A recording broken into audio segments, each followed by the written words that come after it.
Anasını sattığımın dünyası. Kafayı yormam, sonuna bakmam, ben adam olmam. Adeli gönlüm neler ister de seni aldatamam.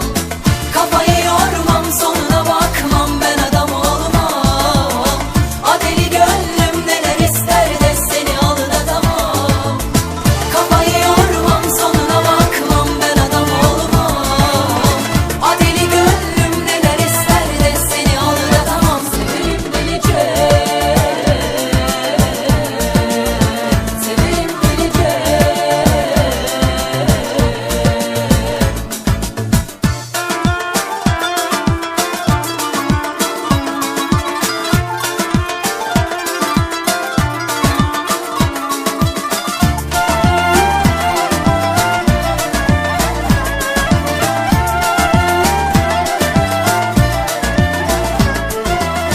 Koşarım peşinden kaçanların, doğruyu bulmakta zorlanırım. Severim sevmenin dertlerini, sonunda kollara yollanırım. Koşarım peşinden kaçanların, doğruyu bulmakta zorlanırım. Severim sevmenin dertlerini, sonunda kollara yollanırım. Kör olur gözlerim seviyorken,